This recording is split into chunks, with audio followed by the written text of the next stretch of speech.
Chers amis paroissiens, je suis heureux de vous retrouver ce dimanche, troisième dimanche du temps de Pâques, vous retrouver pour cette vidéo, pour venir vous dire combien nous sommes tous liés les uns aux autres, nous sommes tous en communion les uns avec les autres, malgré le fait que nous restons bien sagement chez nous, confinés chez nous.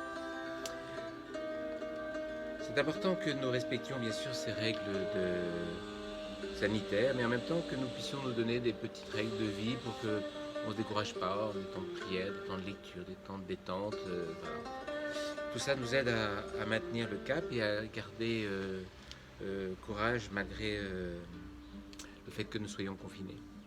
Sachez que l'église est ouverte tous les jours de 7h du matin à 19h30. Vous pouvez venir vous promener, vous recueillir, prier dans l'église. Et c'est important de savoir que tout au long de la journée, je sais que les gens aiment venir prier. Et c'est bien ainsi. Je ne sais pas encore comment va se dérouler le déconfinement pour les gens qui ont demandé des baptêmes, des mariages notamment, et les enfants qui se préparent à la première communion. On ne sait pas très bien comment et quand ces sacrements vont pouvoir être donnés. Alors, je vous invite aussi à ne pas trop regarder les informations. Je sais que un certain nombre de personnes passent leur temps à regarder toutes les informations à 7h du matin, à 8h du matin, à 10h, à midi, à 1h, à 17h, à 18h, à 20h, à 21h. Et puis finalement, toutes ces informations ne nous apportent pas grand-chose, si ce n'est que toutes elles nous mettent dans le trouble et parfois elles nous mettent dans la peur, et sans bien que cela nous aide à vivre ce temps du confinement. Dimanche dernier, Jésus rencontrait les apôtres qui étaient confinés pour leur part, enfermés au Cénacle, et c'est là que Jésus vient les rencontrer et vient leur donner la paix soit avec vous. En ce dimanche, Jésus rencontre d'autres apôtres, ils ne sont pas confinés ceux-là, mais au contraire, ils s'en vont, ils quittent Jérusalem, ils ont peur, ils sont désabusés, découragés, ils ne voient pas d'avenir, ils ont suivi pendant plusieurs années le Christ, et voilà qu'ils s'en vont de Jérusalem pour le village d'Emmaüs. Et voilà que Jésus les rejoint et Jésus vient prendre le temps de les écouter et petit à petit va leur inviter à relire les Écritures et à découvrir le message du Christ. Jusqu'au moment où, en arrivant à Emmaüs, Jésus se laisse inviter par les disciples. Et voilà qu'au moment du repas, de la fraction du pain, ils le reconnaissent. Et l'Évangile nous dit à ce moment-là, ils repartent à Jérusalem et ils vont retrouver les apôtres. Alors d'une part, il y a les apôtres qui sont enfermés, et puis il y a les apôtres qui partent et qui sont découragés. Dimanche dernier, dans la méditation que le pape François faisait de l'Évangile des apôtres enfermés, il disait combien il y a un autre virus qui est beaucoup plus terrible que le Covid-19, c'est le virus de l'égoïsme, où chacun pense que à partir du moment où il a tout ce qu'il faut, il est en bonne santé, sans se préoccuper des autres, eh bien cela vient abîmer son cœur beaucoup plus gravement que le virus.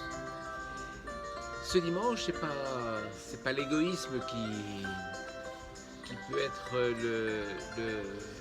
le virus dont nous devons nous méfier, mais c'est à travers la méditation de cet évangile, c'est la peur, le découragement, le repliement sur nous-mêmes et la peur de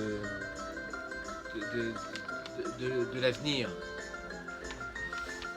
Et au contraire, Jésus, lorsqu'il vient rencontrer les apôtres, il va les remettre dans la communauté, puisque la première chose qu'ils vont faire, eh bien, après avoir reconnu Jésus, c'est de repartir voir les 11 apôtres et leur dire oui, vraiment, le Seigneur est ressuscité.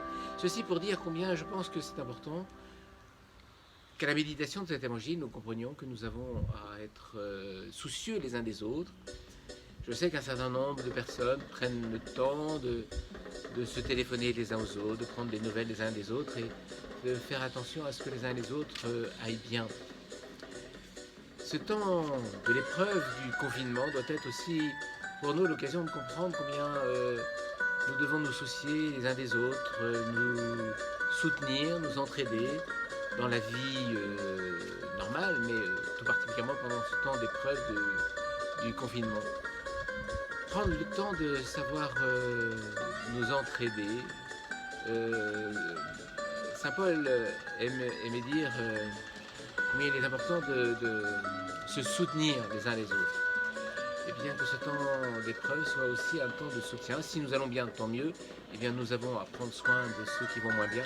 Et puis si nous allons moins bien, sachons aussi nous tourner vers ceux qui vont mieux pour nous aider et pour qu'on ne puisse pas trop ainsi déprimer et garder courage, espoir et la foi dans le Christ.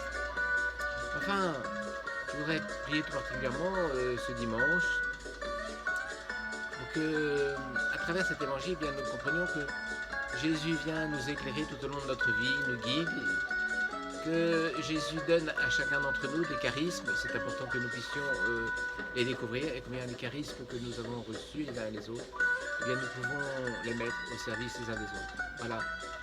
Je vous souhaite à tous un bon dimanche. Je vous souhaite à tous de bien vivre ce temps d'épreuve, mais en même temps de garder, de le vivre dans l'espérance, sans vous décourager, en sachant que nous pouvons nous aider les uns les autres, que notre communauté puisse ressortir de ce temps d'épreuve plus forte, plus unie, grandie, et qu'ainsi notre communauté puisse être plus vivante et plus rayonnante.